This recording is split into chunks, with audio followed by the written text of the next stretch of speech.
What's up mga masters? Nandito na naman tayo sa panibagong araw, panibagong kabanata na naman ang pagsasama-samahan natin ngayon guys. Magandang gabi mga masters, bali ngayon po ay 4 na videos po ma-upload ko po sa aking YouTube channel. Tama nga mga masters, 4 na videos nga po ang ma-upload ko po. Mga masters, okay lang po bang wag nyong skip ang mga ads sa aking mga videos? Salamat po talaga mga masters sa solid na pagsuporta po sa akin.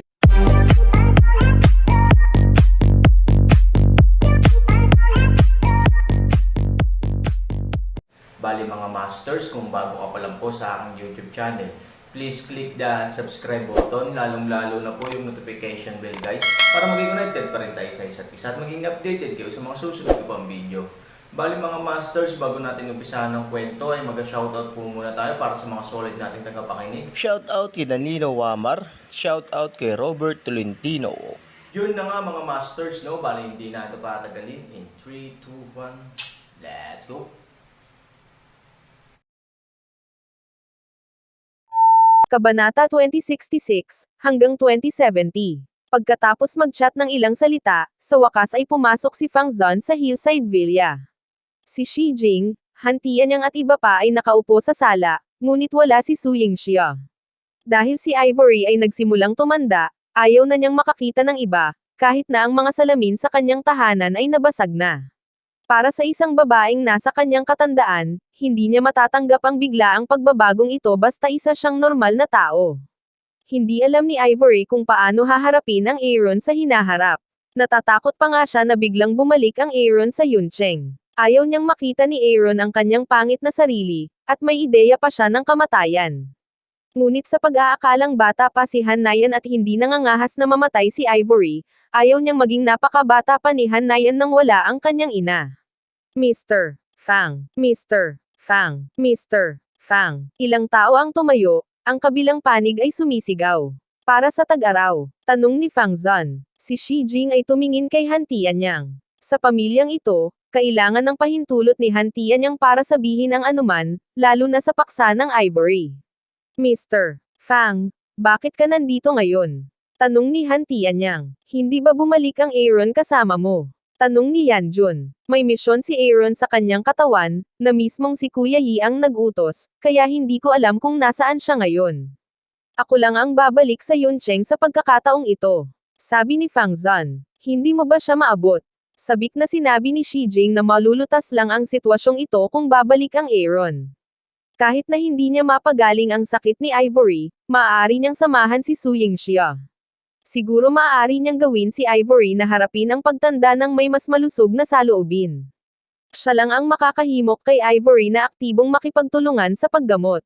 Sa pagtingin sa mga mata ng ilang tao, mas nakonsensya si Fang Zon, ngunit hindi pa rin niya may paalam sa kanila na namatay na si Aaron. Personal na utos ni Mr. Lee na dapat mong malaman ang status niya bilang matanda. Hindi ako qualified na makialam. Sabi ni Fang Zon. Walang kapangyarihan si Shi Jing na maupo sa sofa. Kung hindi babalik ang Aaron, magiging autistic si Ivory sa lahat ng oras. Tinatanggihan niya ang paggamot, ngunit ang kanyang kondisyon ay hindi makontrol. Mr. Fang, sana ay mabigyan mo ako ng pabor. Kapag nalaman mo ang balita ng Aaron, dapat mong ipaalam sa kanya ang sitwasyon sa kanyang pamilya sa lalong madaling panahon, sabi ni Hantian Yang. Tumanggo si Fang Zon at sinabing walang malay, huwag kang mag-alala, sasabihin ko sa kanya sa unang pagkakataon. Welcome summer, pwede ko ba siyang makita? Napabuntong hininga si Hantian Yang at sinabing, walang gustong makakita sa iyo sa tag-araw. Sana ay mas maintindihan pa ni Mr. Fang. Ilang araw na siyang nagkulong sa kwarto niya. Wala siyang nakitang iba kundi si Hanayan. Batay sa pagkakakilanlan ni Fang Zon, ipinaliwanag ni Yan Jun na ito ang apocalypse kung tutuusin. Kapag kaharap siya, dapat igalang siya. Kung ganoon, hindi na ako gagawa ng higit pang mga pagkagambala. Pagkatapos ay umalis si Fang Zon sa villa sa gilid ng burol.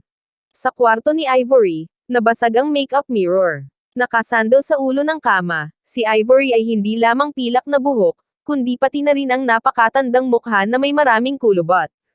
Hindi niya makita ang estilo ng unang kagandahan sa Cloud City bago siya. Sa oras na ito, tumunog ang mobile phone ni Ivory. Pagkatapos kumonekta, nagtanong si Ivory, anong problema? Ang tawag sa telepono ay mula kay Shen Lingyao. Malinaw na malinaw sa kanya ang tungkol sa sakit ni Ivory, at naiintindihan niya kung gaano kahirap ang magiging epekto ng pagbabagong ito sa isang babae, kaya tatawagan niya si Ivory araw-araw kapag libre siyang makipag-chat sa kanya, para gamaan ang loob niya. I can leave work early today. Ano gusto mong kainin? Ihahatid na kita, sabi ni Shen Lingyao. Hindi, ayokong makakita ng kahit sino. Libu-libong milya, ang layo ng tono ni Ivory. Ayaw niyang makita kahit ang best friend niya ngayon. Welcome summer, best friend mo ako. Wala kang makikita. Paanong hindi mo ako nakikita? Sabi ni Shen Lingyao na nagkukunwaring galit. Noong nakaraan, maaaring magkompromiso si Ivory, ngunit ngayon ay hindi na siya susuko. Kung mas malapit siya sa mga tao, mas malakas ang kanyang pakiramdam ng pagtanggi. You're in love. Don't waste your time on me. Mag-date ka. Dahil doon, direktang ibinaba ni Ivory ang tawag. Si Shen Lingyao sa opisina ay parang bola ng vent. May mga humahabol sa kanya. Ngunit para kay Shen Lingyao, ang ganitong uri ng pag-iibigan ay hindi kasing halaga ni Ivory. Damn Aaron, saan ka nagpunta at hindi ka pa rin bumabalik? Gusto mo bang hintayin si Yingxia na ma-suffocate ang sarili mo? Sabi ni Shen Lingyao na nagngangalit ang mga ngipin. Sa oras na ito, itinulak ang pinto ng opisina. No time. Ilagay muna natin dyan. Mahinang sinabi ni Shen Lingyao na ngayon ay ganap ng pinangalagaan ni Shen Lingyao ang kumpanya. Napaka-smooth ng operasyon ng kumpanya. Pagkatapos ng lahat, si Aaron ang tunay na amo. Sino ang nang-ahas na manggulo para sa kumpanya ni Ivory? Kaya kung pipirmahan man o hindi ang mga kontratang ito, kung kailan pipirmahan ang mga ito, ay isang malayang pagpili lamang para kay Shen Lingyao. Matapos ibaba ng sekretarya ang kontrata at lalabas na sana ng opisina, biglang sinabi ni Shen Lingyao, Yang Meng, libre ka ba ngayong gabi? Saglit na natigilan si Yang Meng at sinabing, Mr. Shen, may aayusin ka ba? Pinanggakwan ako ng appointment para sa hapunan ngayong gabi, ngunit wala ako sa mood ngayon. Pumunta at tulungan mo akong harapin ito, sabi ni Shen Lingyao. Mukhang natakot si Yang Meng. Pumayag si Shen Lingyao na makipag-date. Paano niya haharapin ang ganitong bagay, Mr. Shen? Hindi ito masyadong maganda. Paano ako makakalabas sa iyong date? Sabi ni Yang Meng sa kahihiyan, anong big deal? Kayo na ang baalang magkaroon ng malaking kainan. Si Yang Meng ay may mapait na ngiti sa kanyang mukha. Hindi pa niya naranasan ang ganitong uri ng bagay, at ito ay masyadong kakaiba. Tinutulungan niya ang kanyang amo na makipag-date, at hindi niya alam kung ano ang iisipin ng kabilang partido. Sa oras na ito, mahinang nagtanong si Yang Meng, Mr. Shen, alam mo ba kung ano ang nangyari kay Su Yingxia? Mukhang nalilito si Shen Lingyao. Ang chismis tungkol kay Ivory ay pinabulaanan. How can Yang Meng care about it? Gusto mo bang malaman ang chismis, o may iba pang dahilan? Tanong ni Shen Lingyao. Sa katunayan, kilala ko si Aaron, mahinang sabi ni Yang Meng. Nanlaki ang mga mata ni Shen Lingyao. Kilala ni Aaron si Yang Meng. Kanina pa kaya nanliligaw si Aaron sa labas, paano mo nalaman si Aaron? Ano ang relasyon sa kanya? Tanong ni Shen Lingyao, magkapit-bahay kami dati. Ewan ko ba kung bakit siya nangungupahan. Magkaibigan kami, kaya naman pakialam ko paliwanag ni Yang Meng. Napakalinaw pa rin ni Shen Lingyao tungkol sa dahilan kung bakit umuupa ng bahay ang Aaron. Sa simula, dahil nagkaroon ng peking diborsyo sina Aaron at Ivory, pansamantalang umalis sila sa Hillside Villa. Gayunpaman, kakaiba para kay Shen Lingyao na tumira sa tabi ni Yang Meng at maging kapitbahay. Pagkatapos ng lahat, si Yang Meng ay isang mabuting babae, at hindi niya alam kung ano ang nangyari sa pagitan nila ni Aaron.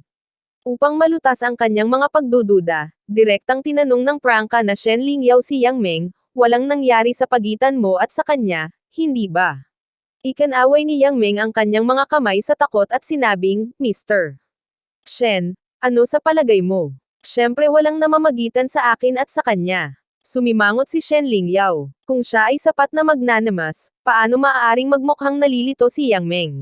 Isa pa, halatang guilty ang mga mata niya. Wala talaga, pero nakatingin ako sa mga mata mo, pero ano sa tingin mo? Tumayo si Shen Lingyao, dumiretso kay Yang Meng at diretsyong tumingin sa kanya. Si Yang Meng ay hindi nang ahas na tumingin sa mga mata ni Shen Lingyao. Bagamat walang intimacy sa pagitan nila, sa panahong iyon, si Yang Ming ay may malaking pagkagusto sa Aaron. Ano ang pakiramdam na ito? Alam na alam ni Yang Ming na gusto lang niya ang Aaron. Kung hindi niya malalaman ang tunay na pagkakakilanlan ni Aaron mamaya, baka siya ang magkukusa para umamin sa Aaron. Panipi. Actually, nang makitang nanginginig si Yang Ming, hindi na makapaghintay si Shen Lingyao na magtanong, sa katunayan, dapat mong sabihin ito ng mabilis. Actually, nagustuhan ko siya. Ipinagkipot ni Yang Ming ang kanyang mga ngipin at inihayag ang kanyang puso. Walang choice si Shen Lingyao kundi ngumiti. Ano ang ginawa ni Aaron sa kanyang huling buhay? Sa buhay na ito, nagawa siyang magustuhan ng napakaraming babae. Sa simula, unti-unting nahulog si Su Yingxia sa kanya nang siya ay hinamak ng buong Cloud City. Maging siya at si Chi Yian ay napamahal sa lalaking ito. Ngayon si Yang Ming, bilang kanyang pansamantalang kapitbahay, ay may ganitong damdamin para sa kanya. Ang Aaron ba ay natural na kaakit-akit sa mga kababaihan? Kung hindi, bakit nai-inlove sa kanya ang mga babaeng nakapaligid sa kanya? Parang, wala nang iba. Alam talaga ni Shen Lingyao kung anong uri ng tao si Aaron. Siya ay maaaring maging walang malasakit sa pang-aakit ng tulad ng isang nangungunang kagandahan bilang Chi Yian. Paano niya magagawang lokohin si Yang Ming? Gayunpaman, gusto pa rin niyang itanong kung talagang napakatibay ng Aaron. Hindi talaga, Mr. Shen. I can swear to God. Sabi ni Yang Ming. Tumanggo si Shen Lingyao at sinabing, huwag kang matakot. Sinasabi ko lang ito. Alam kong hindi ka niya kukunin. Mapait na ngumiti si Yang Ming, na napakasakit. Siyempre, hindi niya inaasahan na magkakaroon ng anumang pagunlad sa Aaron. Pagkatapos ng lahat, si Ivory ang unang kagandahan sa Yuncheng. Ano ang maihahambing niya kay Ivory? Hindi mo kailangang isipin na ang aking mga salita ay labis, dahil alam kong ang isang babae ay libu-libong beses na mas maganda kaysa sa iyo, at kahit si Ivory ay hindi maihahambing sa kanya, ngunit ang Aaron ay hindi pa rin naaakit. Ang kanyang katapatan kay Ivory ay kakilakilabot, na nagpaparamdam sa mga tao na hindi siya mukhang isang normal na tao. Nakangiting sabi ni Shen Lingyao, ang dahilan kung bakit hindi tulad ng isang normal na lalaki ang Aaron ay dahil sa pananaw ni Shen Lingyao, kahit sinong lalaki ay mahuhulog kapag naharap niya ang tukso ni Chi Yian, ngunit ang Aaron ay maaaring maging kasing tatag ng bato. Alam mo, si Chi Yian, na nagtanggal ng kanyang salamin, ay isang tunay na kagandahan. Noong unang panahon, tiyak na nagdala ito ng kapahamakan sa bansa at sa mga tao. Kung makakahanap lang ako ng ganyang asawa, inggit na sabi ni Yang Ming. Sino ba ang may ayaw? Ngunit ang Aaron ay isang pambihirang bulaklak. Hindi ko akalain na makakahanap ng iba ang mundo. Napabuntong hininga si Shen Lingyao na habang tumataas at tumataas ang kanyang katayuan sa Yuncheng, parami ng parami ang mga humahabol. Gayunpaman, kapag inihambing ni Shen Lingyao ang mga taong ito sa Aaron. Mr. Shen, pwede mo bang sabihin sa akin kung kumusta na si Ivory? Ibinalik ni Yang Ming ang paksa sa kanyang focus, dahil pinag-uusapan ito ng buong Cloud City, at talagang marami siyang curiosity. Sa katunayan, ito ay wala, ngunit alam mo rin na ang katayuan ni Ivory ay iba na ngayon, at ang Aaron ay wala sa Yuncheng, kaya mayroong kaunting sakit, at ang pamilya ay labis na nag-aalala tungkol dito, na humahantong sa isang big battle. Wala nang iba. Lumabas ka muna, sabi ni Shen Lingyao. Naiintindihan ni Yang Ming na sobra siyang nagmamalasakit. Kung tutuusin, ang pagkakakilanlan ni Ivory ay napakahalaga, ngunit labis-labis na kailangan niyang maghanap ng mga sikat na doktor sa buong mundo para sa isang bahagyang sakit. Halatang ayaw ni Shen Lingyao na sabihin sa kanya ang totoo, kaya hindi na ituloy ni Yang Ming ang pagtatanong. Mr. Shen, ano ang maipaglilingkod ko sa iyo? Dahil doon, umalis si Yang Ming sa opisina. Si Shen Lingyao ay nakaupo sa kanyang upuan sa opisina na may malungkot na mukha, iniisip kung gaano karaming mga babae ang nakipag-ugnayan sa Aaron mula nang siya ay pumunta sa ibang bansa, at kung ilan sa mga babaeng ito ang umibig sa kanya. Lahat sila ay nagsasabi na ang mga babae ay umaakit ng mga bubuyog at paru-paro, ngunit ang Aaron ay isang lalaki, na mas pinalaking. Kapag oras na para umalis sa trabaho, si Shen Lingyao, na walang interes sa pakikipag-date, ay tatawagan lamang ang kanyang kapareha at kinansela ang appointment. Si Shen Lingyao ay hindi kailangang mag-alala masyado sa mukha ng isa't isa kapag nakikipag-ugnayan sa mga playboy na iyon. Pagkatapos ng lahat, siya ang panlabas na tagapagsalita ni Ivory ngayon. Kung nasaktan niya siya, katumbas ito ng pananakit kay Ivory. Ang sino mang may maliit na utak ay hindi maglakas loob na gawin ito. Kakasakay pa lang ni Shen Lingyao sa underground parking lot, biglang naramdaman na may dalawang tao na nakaupo sa likurang upuan ng kanyang sasakyan. Mula sa rear view mirror, nakakapat mask sila. Hindi nila makita ng malinaw ang kanilang mga mukha, ngunit para lang silang mga tulisan, na nagpakaba kay Shen Lingyao. Maging ang ulo ay hindi rin nangangahas na bumalik ng magtanong ng isang paraan, ikaw, ano ang gusto mong gawin? Kung gusto mo ng pera, pwede kong ibigay sa'yo. Ibibigay ko sa'yo lahat. Ang dalawang tao sa likod na upuan ay sina Aaron at Jiang Yingying. Ang dahilan kung bakit nagsusuot ng ganitong damit si Aaron ay dahil sa takot niya na alam na ni Yun Cheng ang balita ng kanyang pagkamatay at ang biglaang panloloko ng bangkay ay magdudulot ng mga manunood. Sa orihinal, ang Aaron ay pupunta sa Magic Capital, ngunit ang gate ng Magic Capital ay sarado, kaya kailangan niyang hanapin muna si Shen Lingyao para maunawaan ang sitwasyon. Ang hindi niya inaasahan ay ang tingin sa kanya ni Shen Lingyao bilang isang tulisan, ayaw ko ng pera. 3,000 pinindot ni Aaron ang boses upang baguhin ang kanyang boses, medyo magaspang na baliw na nagtanong, walang pera, kung gayon ano ang gusto mong gawin. Takot na takot si Shen Lingyao na naisip niya na naaakit siya sa kanyang kagandahan. Ngayon, gusto kong maging inosente, ang ganda mo. Pakakawalan kita kung makipaglaro ako sa mga kapatid ko. Paano na? Sabi ni Aaron. Yun na nga mga masters, no? Bali panibagong kabanata na naman yung natapos natin ngayong gabi. Muli, maraming salamat po talaga sa walang sawang suporta po sa aking YouTube channel na talagang inaabangan nyo po ang bawat upload ko po. Bali mga masters, magkita-kita ulit po tayo bukas ng gabi at ngayon po ay magpapaalam po muna tayo. Bali mga masters, bye-bye!